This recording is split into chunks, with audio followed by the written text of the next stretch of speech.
All right, what's up, listeners? Stuart here.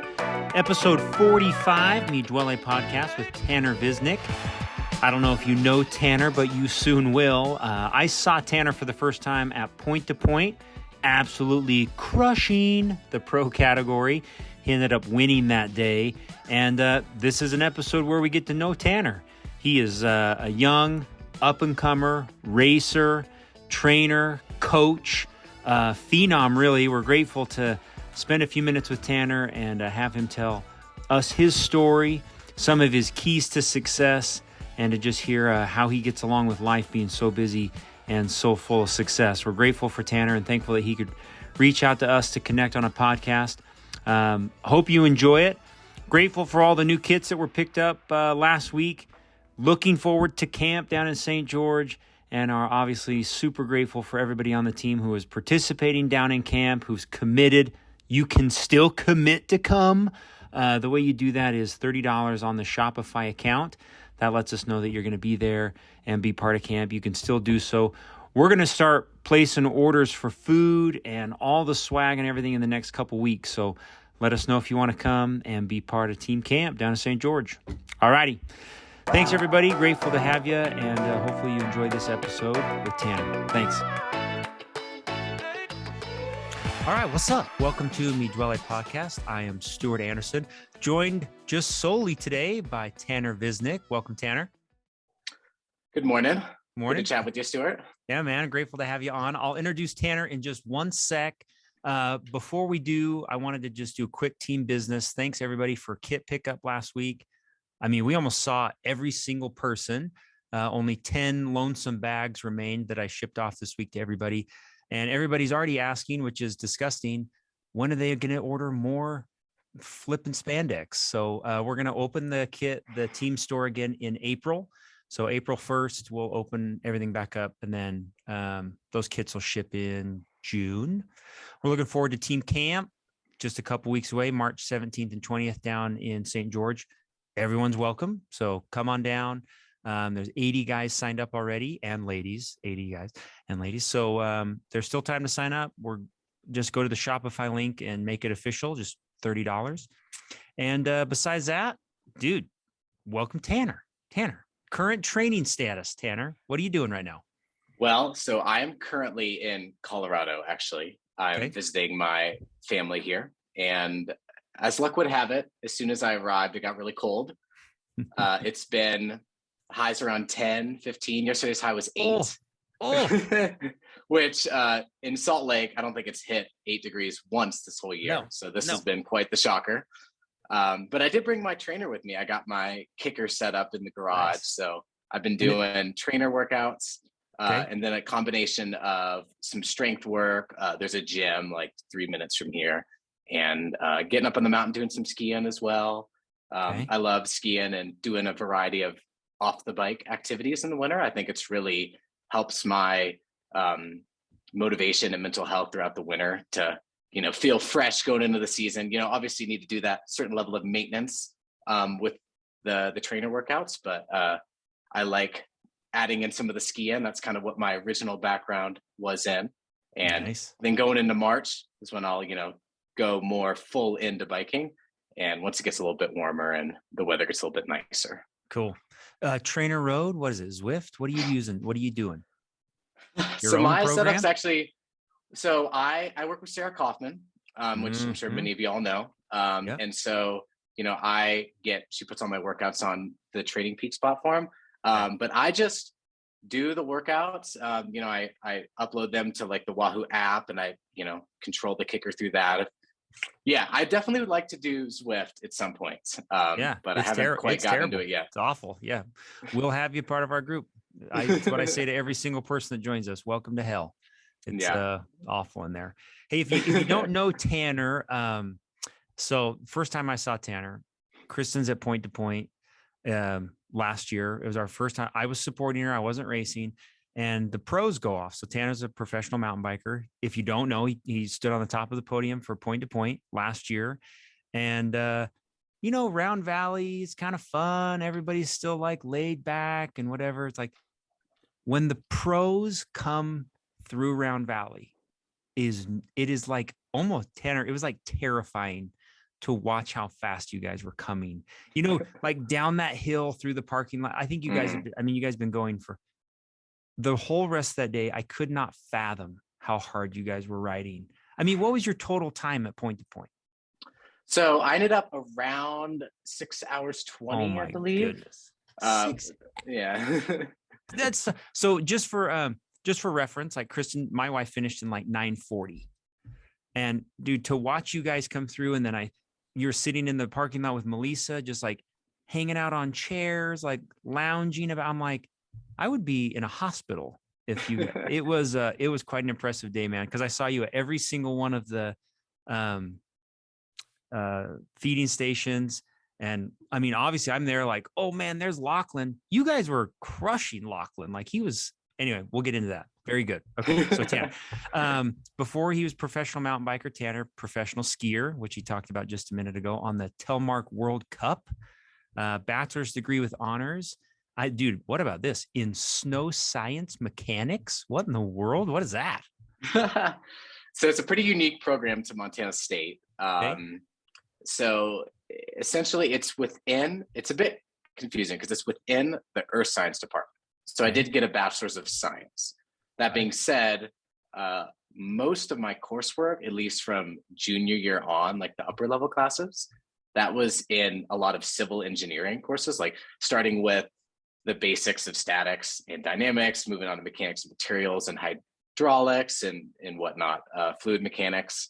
But it essentially is looking at snow as a material, as opposed to like, civil engineers might look at water and how that performs, and like hydrologists and calculating how to build dams, for instance. Like one of my good buddies works as an engineer down in the Front Range, working on dams, but this is kind of like that but for snow. So the mechanics of how snow deforms and how you can generate an avalanche, for instance. So a lot of it is involved in the avalanche world, but also in like, how do we construct devices in the mountains to protect roads, for instance? How do we calculate if an avalanche runs, will it go all the way down the hillside and up the other side and hit the road?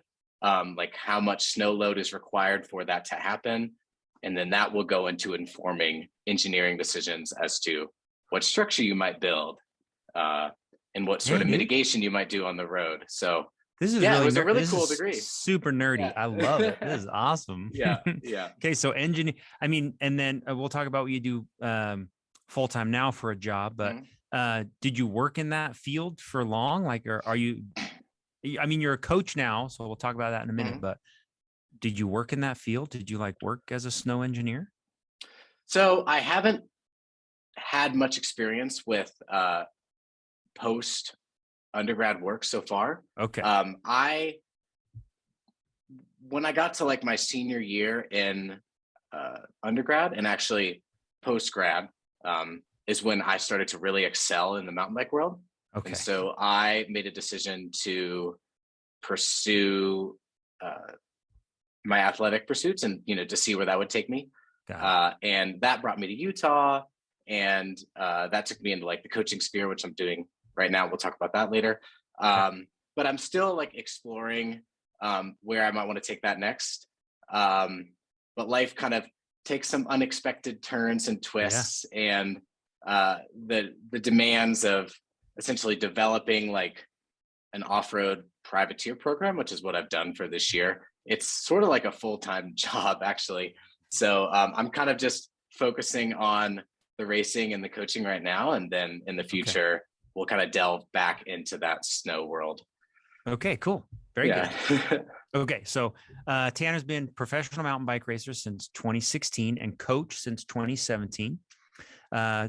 Top of the podium many times, many well-known races, recently having won Park City Point to Point, which we just talked about. He has experience racing various long lengths and technicalities all over the country, a true seasoned pro. Tanner works with a variety of athletes from juniors to pros and specializes in developing young racers and guiding them through the seasons that come.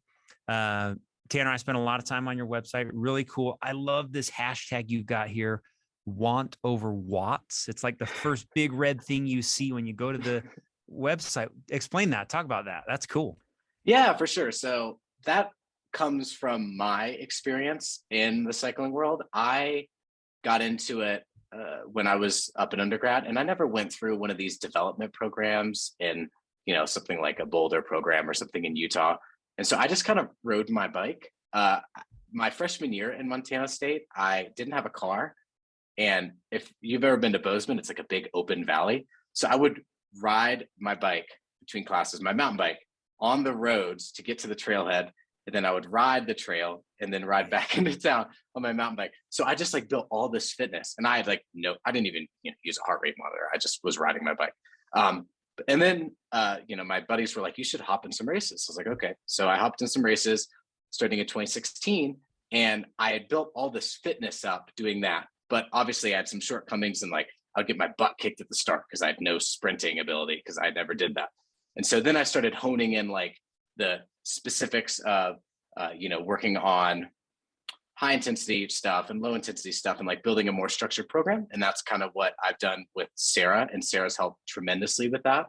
But I feel like it's really important to initially, especially as a younger athletes, to really focus on riding and the enjoyment of being outside, no devices. Maybe don't even bring a head unit if you're going on a fun ride. You can record your ride on your phone in Strava if you want to post it to Strava, but just go out, ride, have fun, go hard with your buddies, build that strong fitness base. And then once you get to a high level, of course, you're going to use power. It's very critical, but don't obsess about the numbers all the time. I think that can be really detrimental to performance.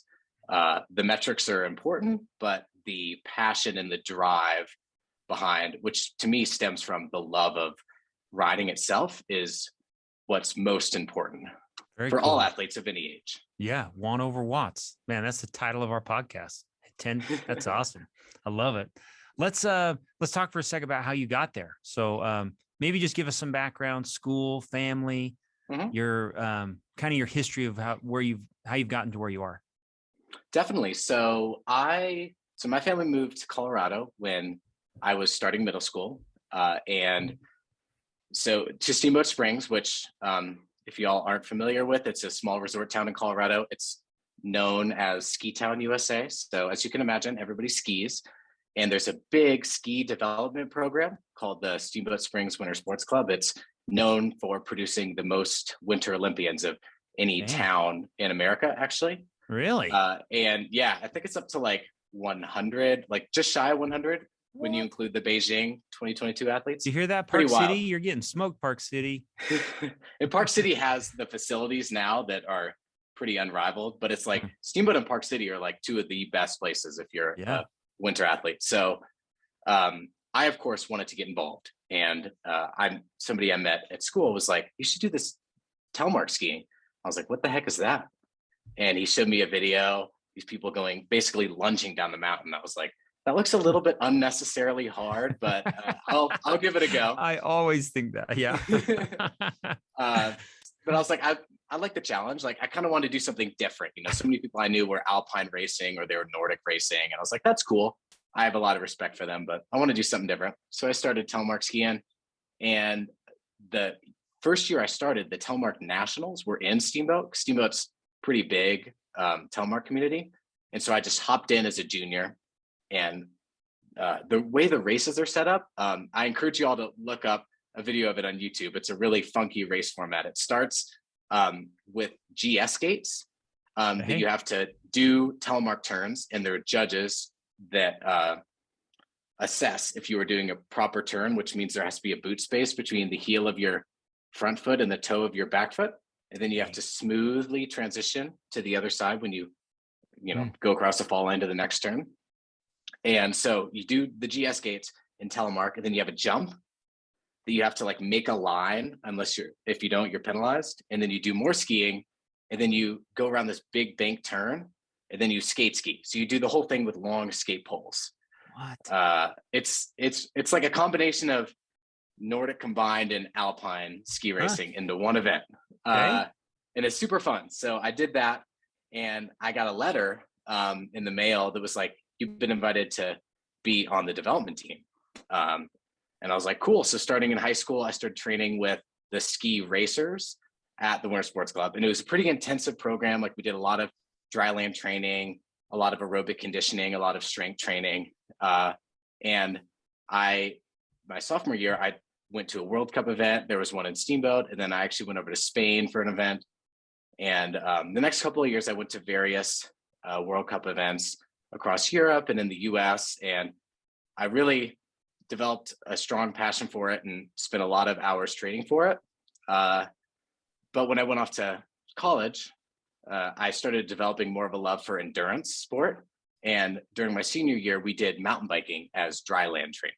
Nice. And I was like, this is super fun. Like it kind of terrified me at first. I was awful at descending. I just enjoyed going up at that point because the whole mechanics of descending on a mountain bike. And I was on this like old rigid stumpy that like was pretty brutal, but I thought it was wicked fun. And, I wanted to get better at it. So, I invested in a better mountain bike, a Giant Anthem at the time, and started biking all the time at school. Like I was saying, I'd ride to the trails and whatnot. And I just really developed this love of like long endurance, long, suffering on a bike. It's just, I don't know. I just loved it. So that's when I decided to hop in some races in 2016. So that was my sophomore year in college. I had been doing a little bit of spring road racing with the collegiate team. And I thought that was fun. And I got pretty good at it the sophomore year. And I started doing road races in Colorado. But I had read about how there was a Colorado State Championship race in Eagle, Colorado. And I was like, this is super fun. So I'm going to do this for mountain biking. So I did that event and I ended up winning the Cat 1s, which I was like totally not expecting.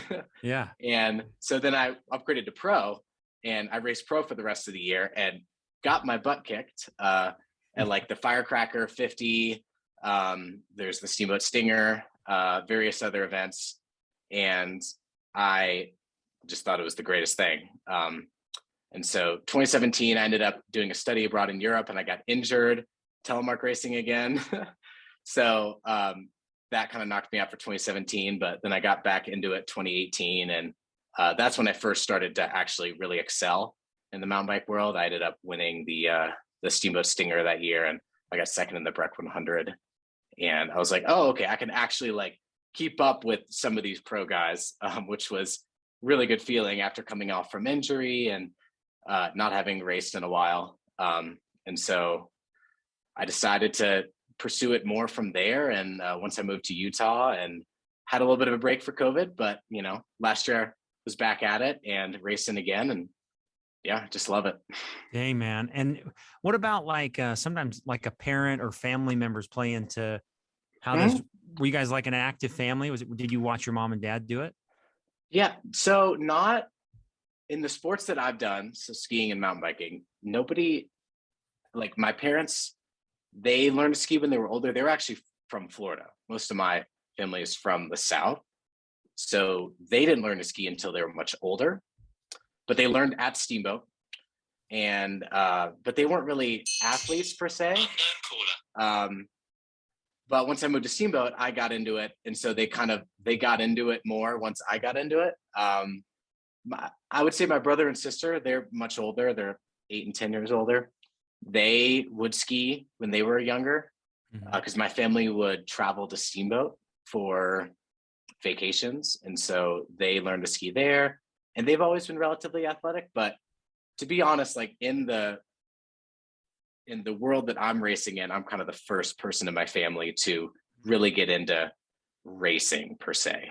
So did you like have mentors or friends or buddy? I mean, was this a solo thing you've done? I mean, who's kind of guided you along?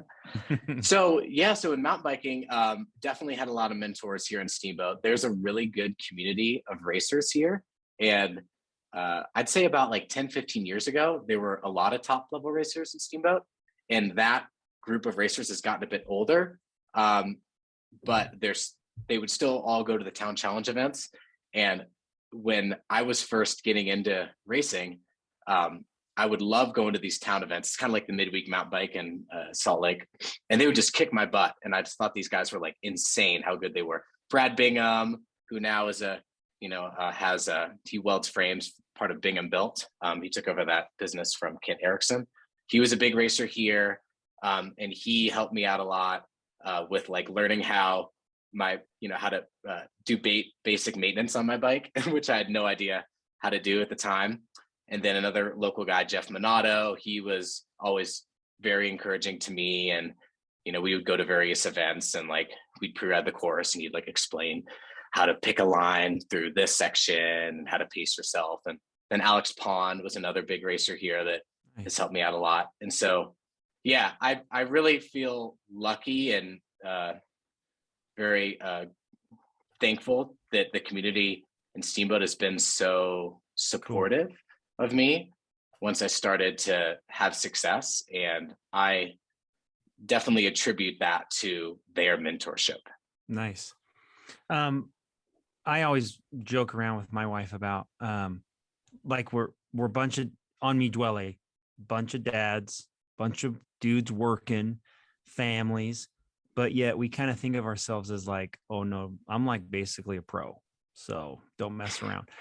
When you look at your life, when you look at, so you're riding, at what point were you like, no, I'm good at this, like I'm gonna do this? How did you know?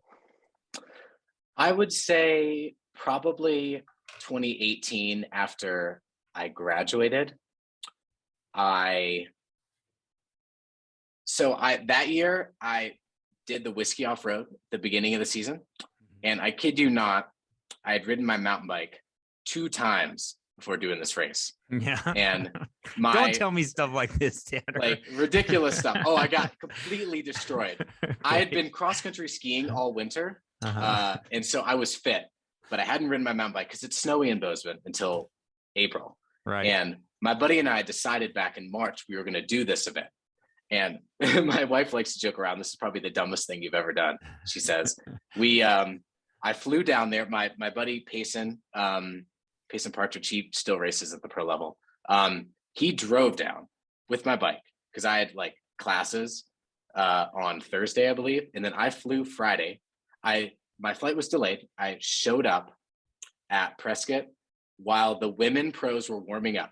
Like I literally pulled in on the bus and I saw Kate Courtney riding and getting ready to go to the start. And I was like, oh my gosh, I didn't even have my bike. So I had to find Payson, get on my bike, didn't even warm up, showed up at the Fat Tire Crit, which if anyone listening to this has ever done one of those, they are probably one of the most painful things. Yeah. Like in the mountain bike, they're shorter than road crits. So it's a sprint the entire time. Basically, it's like 25 minutes of just sprinting. And the whiskey one is a huge hill at the beginning. So I just show up at the line and I only got like 5 laps into it and I was pulled because I my lungs were burning. I hadn't even warmed up. It was ridiculous. And then, 2 days later at the backcountry race, I got destroyed. And I was a bit discouraged because, I was like, wow, this world is like these racers, because I'd never done an event at that high profile, are so unbelievably good. Like I can't fathom how I would be able to get to their level. But I kept racing throughout that summer and I slowly got better and better and better as I was training more. And, once I got to like the Firecracker 50 in Breckenridge, I ended up finishing 6th at that. And then I won the Steamboat Stinger.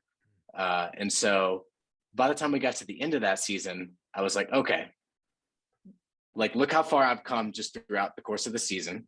Right. My life prior to this has been ski only in the winter, bike only in the summer. So I was like, I think if I actually commit to year-round training and pursue because I hadn't had a coach up until this point, I was self-coaching. Right. And I was doing a little bit of research, but I didn't really know what I was doing. And so I figured if I actually committed to having a seasoned coach, doing year-round training, that I could do it. And so I did. Nice. And I mean, as you've interacted with not only yourself, but other athletes, I mean, what do you think makes a great mountain racer, a great right. I mean, in my opinion, I have like a checklist of things that would make somebody really good at this sport. But what do you think? I mean, what makes a guy or a girl great at this activity? Mhm. Well, it really does depend on the discipline you're doing, I Mm, think. But in the marathon XC world and now gravel, which is primarily what I've raced in, I think one of the biggest things is just to be able to put your body through that, like, riding at essentially sweet spot for 4 hours. mm. And you sort of have to trick yourself mentally, so you're not thinking about the fact that you're an hour into the race and you know you have 3 hours left of riding at that intensity. And if you think about it in that way, then it can be a little bit overwhelming. But to me, being able to deal with just being on a bike for that long and have the mental endurance, I guess to me, there's like the physical endurance and then there's the mental endurance, Yeah. and having the mentality to be able to just put your head down and go. But like I was saying at the beginning, one of the reasons I don't find that hard is that I love being on my bike. And Mm, so nice. to me, if you genuinely love riding your bike, then pushing on your bike for 4 to 6, 7 hours isn't that brutal. It's almost like just something that I would do anyways. And Nice. obviously you're going harder because you have the head-to-head feeling of, you know, competing against other racers. And in that setting, you push yourself harder than you would by yourself. But at the end of the day, I'm just going on a bike ride.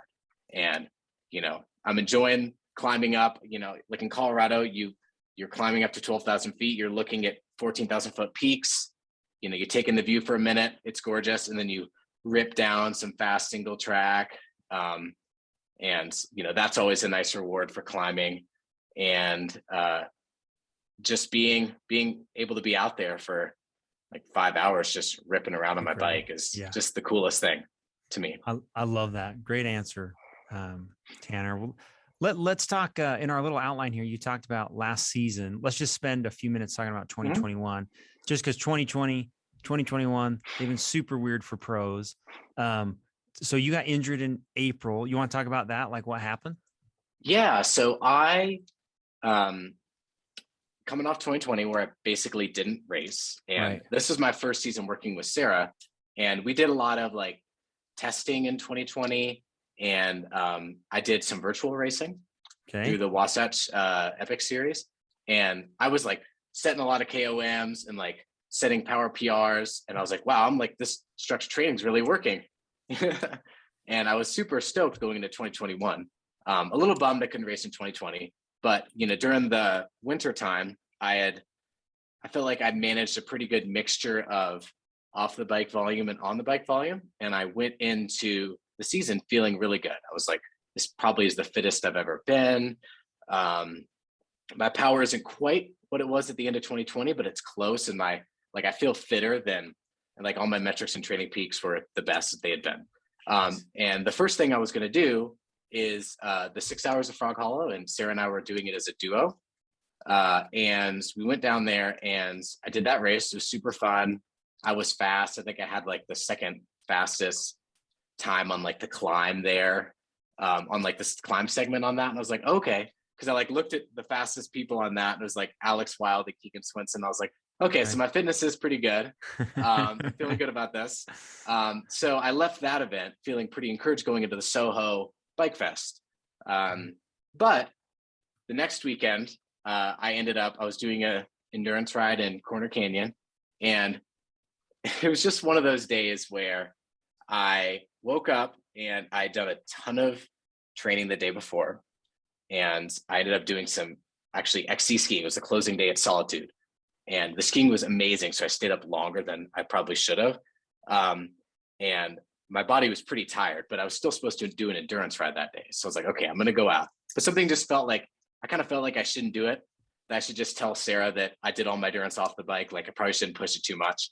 But I went out anyways, and I was riding down the backside of Corner Canyon, and not sure exactly what happened, but I ended up my tire went off the side of the trail and I landed on the side of my head really hard. And luckily, I didn't suffer too bad of a concussion because I remember a lot of the bits and pieces from that event. But the thing I really distinctly remember is I'm laying on my side, I'm looking basically into Utah County, like at Alpine. Yeah. And the whole image of the Utah County Valley is just spinning in circles repeatedly. Oh boy. And my wife had gotten a pretty serious head injury back in 2018. And I was like, okay, this is not good. So I got up and I immediately called her to get picked up because I was like, I'm not even going to try to ride all the way home. It's a 20-mile ride to my house at this point. I just had to get to the top of the trail. And as those of you who've ridden in Corner Canyon, there's trailheads and road access literally everywhere. So I picked a pretty good place to crash. Yeah. I only had to go like half a mile. And she picked me up and I felt pretty nauseous. I went into the ER that night. They were like, yeah, you definitely have a head injury. They determined I didn't have any internal bleeding. So I was good to be released, but I did need to do some rehab.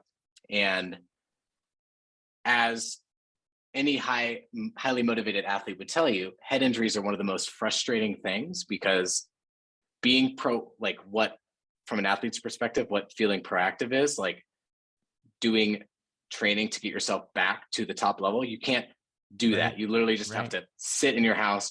You can't even watch TV. You just have to crawl up into a little corner and try to sleep. And it was really frustrating. And I was doing some trainer rides because the visual stimuli of riding outside was too much for me to handle for like a week and a half.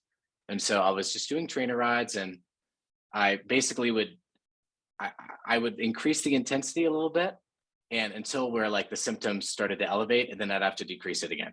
And so I kind of just, Sarah was like, just do open training for a few days, see what your body can handle. Like, we don't want to push it. You got to, look at the big picture here.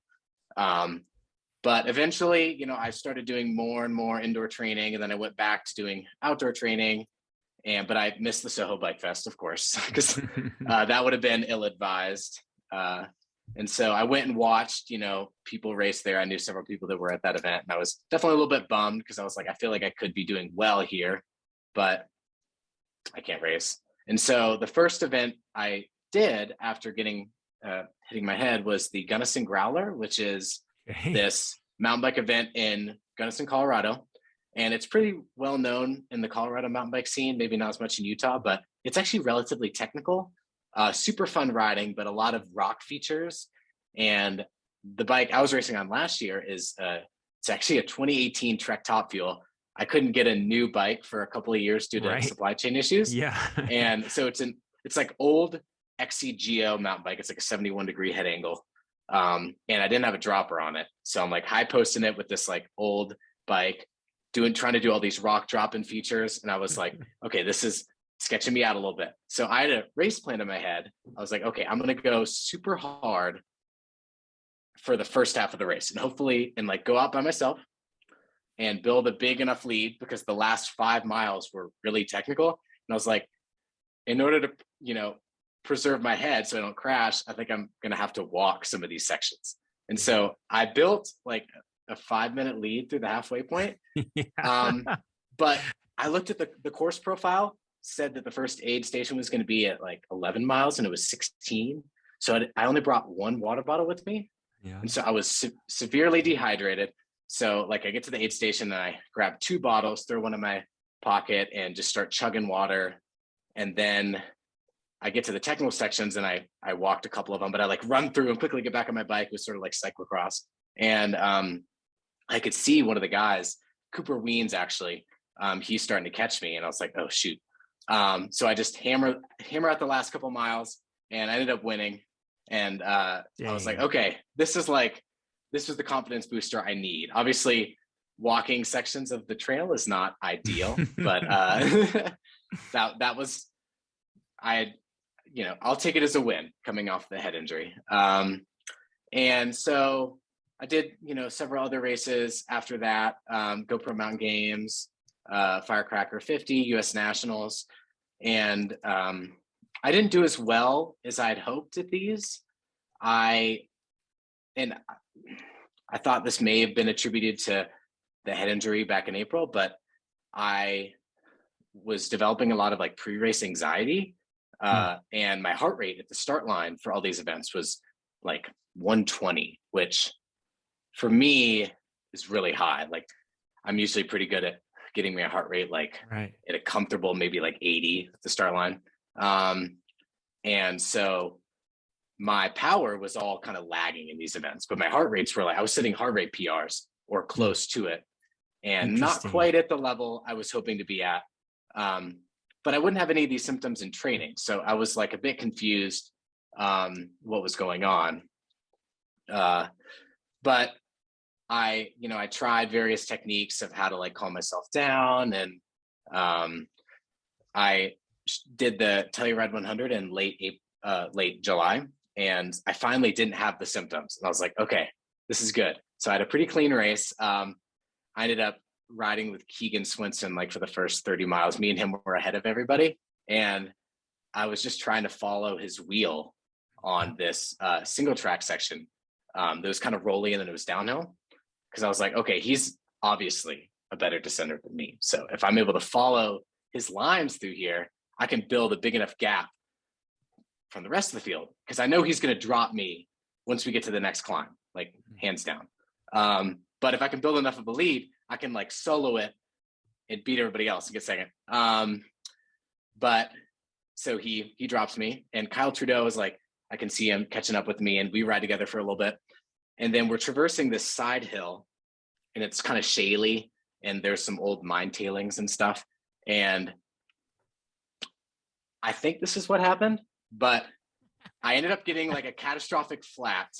And I pull off to the side of the trail, and I look at my tire, and I see nail poking in the top of the tread, through the tire, slashed a big gash through this and through the tire and out the sidewall.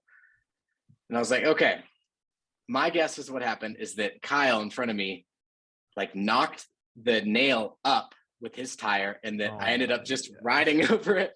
And so I was like, oh, I'm so bummed, because I finally didn't have the weird, anxiety symptoms at the beginning of the race. And then I end up running over a nail. One in a million. Yeah. So I rode with a tube in until the next aid. And then I ended up basically running with a tube that was like kind of slow leaking. So I had to shoot it up a couple of times. And then I ended up doing a wheel swap at like, it was like 40 miles in, because I couldn't get to my family couldn't get to me until then. And so various other things happened. I kind of bonked at one point, but then I recovered at the end, and I ended up getting fourth. So I was like, okay, the end of the day, I think it was a lot of craziness that happened that day, but I'll call the win. Well, it was so fun watching you point to point. I mean, you're an incredible racer. And as you transition into being a coach, I asked you to kind of prepare some pieces of advice. Before we wrap up with advice, I'd love to hear about how your point to point went, like a quick, I mean, tell us how that day went. How did that day play out for you? Yeah, go for it. Sure. Yeah. So I woke up that morning, and those of you that race the point to point know that in the morning, the air quality was not fantastic. Oh yeah, that's right. That's right. And so I was looking at it, and I have a little bit of background in meteorology from my time at undergrad. And so like, I was looking at the weather forecast, and I was like, okay, so, you get overnight inversions in Park City, and the air quality was worse in the valley than on the top of the mountain. So I was like, okay, once it warms up and we climb up onto the mountain, air quality will get better. So I was like, I think it's okay. I'm going to race. So I get to the start line, and I lead out the pack on the path that leads to the single track. And I ended up like hammering pretty hard for that Round Valley section. And the only one that was riding with me was Truman Glasgow. And we were actually kind of chatting with each other periodically. And we were kind of like, we were sort of giddy with the fact that like we were out in front of Lachlan Morton. We thought that was kind of fun. So we would like periodically make jokes about it.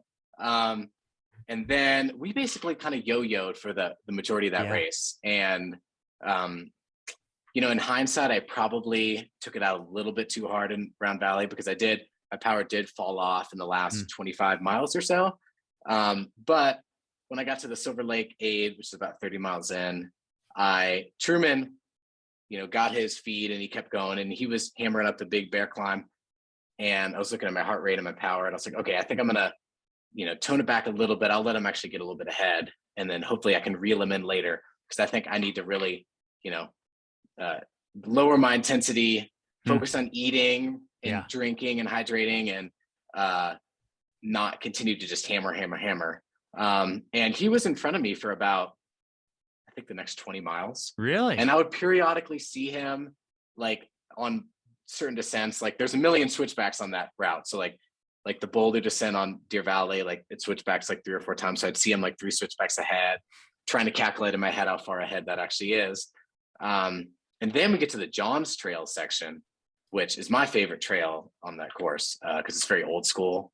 And I'm going around this tight, there's all those tight corners, and I go around this tight corner, and then there's 2 moose. That's right in front of me. Oh my gosh! And it was, a bigger moose and a smaller moose. And I was like, okay, it's a mama with, her baby, so don't want to mess around with these 2. So I started yelling at it to kind of get it to go off the trail, and it wouldn't move. So what I did is I walked like a circle around it, like off of the trail into the woods, and then back onto the trail past them. And I looked back at them and they didn't look like they were going to make a move. Dude. And so I just hopped on my bike and kept going. And so obviously lost a little bit of time there. But I ended up catching him on the next climb. And then we were together on the CMG descent. And then we were climbing up we were starting to go up Armstrong, and he had to go to the bathroom. So he pulled off to go to the bathroom in the woods, and I got a little bit of a lead there. And then I kept hammering up Armstrong, and I built, I think, about a minute lead there. And then I had to stop at the Oasis to get some more water. And that was like, I was just waiting for that aid station to happen because I was like starting to get kind of dehydrated. I was getting a little concerned. But I grabbed water real quickly and kept going. And I think I ended up being about a minute ahead going into that final descent. And I was feeling pretty good. And there were some rocky sections on that like Iron Bill Trail and the Olympic Trail. So I was like, okay, just focusing on descending smooth and not taking too risky of lines and, kind of keeping light on my feet, not like plowing over stuff. And I felt like I was descending relatively quickly, but I looked back when we crossed the road there at UOP to get onto Ironville, and I could see him. He was like 30 seconds back. Dang. I was like, oh gosh, this is a little nerve wracking. So I pushed it a bit harder down Ironville, and I think I extended the lead a bit there. And then once I got to, I think it's BYOB, that final flow trail at the bottom, that is when I was pretty confident that I was going to take the win, because that trail to me is just kind of fun. I was like, I'm pretty confident I'm not going to get a flat on this because there's really not that many rocks. And so I just had fun, kept it smooth through that. And then I got out into that open section and I looked back and I couldn't see him. So that's when it hit me that I was going to take the win. So cool, dude. What a fun day. I had forgotten about that smoke. And then, dude, a lot of racers got hung up with that moose gate. Moose gate. I know Melissa got hung up for like 10 minutes, I think. Yeah, they just sat there. Yeah. It sucks. Dude, so cool. Yeah. Well, Tanner, so Tanner started his own coaching business. I'll put the link in the show notes. But as part of the coaching, I thought it'd be cool, share some advice, what you would say to an athlete. You've listed kind of like your top 3, which are so cool. Do you want to just move into those? Let's wrap up with your top 3. Essentially we said, if you're new to the sport, some things that you'd remember, some advice that you'd give. You want to do it? Yeah, totally. So my first advice, and I hit on this earlier in the pod, but the biggest thing for me is get out and ride your bike, especially if you're new to the sport. Don't worry about training metrics like CTL and TSB and like my FTP and my lactate threshold and all this stuff. Like, honestly, don't worry about it. Just ride your bike. Don't worry about having the lightest possible build, getting that XX1 drivetrain. You don't need it. Get a decent bike with decent suspension. Go out and ride your bike. And that's the time you're building your engine. And like, that's what I was doing when I was in college. And that's like the the bedrock of racing is like having that, endurance engine, and you can build you can improve your power profile and like build your intensity and like hone in your skill to like the discipline or the style of racing you're going to do. But you got to get that, you got to get strong first. And so to me, riding your bike is the way you can do that. I love that. So the next thing I would say is, and this especially goes for younger athletes, is focus on getting strong, not thin. Not thin, huh? There's a lot of, and still to this day, I see it, a lot of toxic language about how if you lose weight, you will get better, because the way watts per kilo works, if your kilos go down, then you're just going to get faster by default. Right. And I did struggle with this a bit in college. I went through various weight fluctuations, and I got down to like really skinny. Actually, at the beginning of my 2018 season, I was like 6'1", 145 pounds. And I was like, okay, I'm so good at climbing right now. Like I'd convinced myself that I was fast, but then I got my butt kicked at the whiskey and I actually like gained a little bit of weight and like dramatically increased my FTP throughout the middle point of that season. And I got quite a bit faster, even on the climbing portions of the race, despite the fact that I was like a bit heavier. So there's no correct body type for racing. Like if you're at a start line and you're looking at the guy next to you and he's rail thin and you're not, that doesn't mean that he's going to beat you. I agree. Focus on, eventually your body will find an equilibrium. But if you focus on the training and eating well, then your body will find that equilibrium, that body type that will be what's fast for you. And that may not look like a rail thin world tour pro, and that's totally fine. I agree. Great advice, Tanner. I love that. You share that with high school kids, I'm sure, with all your, that is a key. Yeah. Real smart. Okay. Yeah. And I think that, and the last piece I'll say about that is that, there's certainly a lot of talk about like women having, like various issues around like women and disordered eating and stuff in cycling, but it definitely applies to guys too. And so like, if you're a guy, it doesn't mean that it's okay to, talk about just getting thin and fast too. Like same rules apply to you. You should focus on getting strong first and foremost. Nice. And then the last piece I would say is balance is really the key to building a successful training plan, becoming a successful athlete. Training, life comes first, training comes second. So even if you're competing at a high level and you're training 6 days a week, 20 hours a week, more, maybe more, doing things that prioritize your mental health, like spending time with friends, maybe off the bike, maybe skiing on a powder day, like enjoying music. I played music in high school and I thought it was a great way to get my mind off of skiing. And I felt like it helped my skiing actually.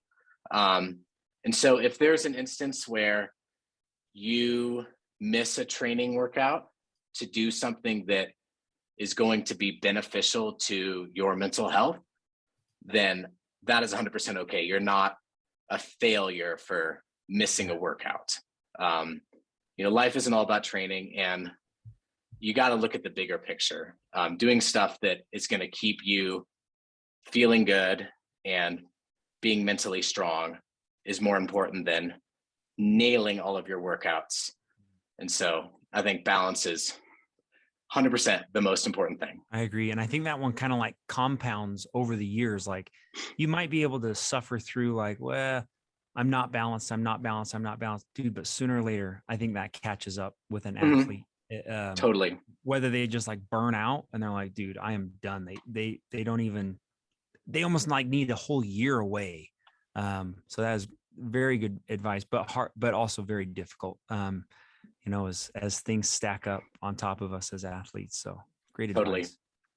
Tanner, your coaching service, you want to talk about that as we wrap up? Yeah, totally. So you can find me at, I got an Instagram page, Rockhorn Racing.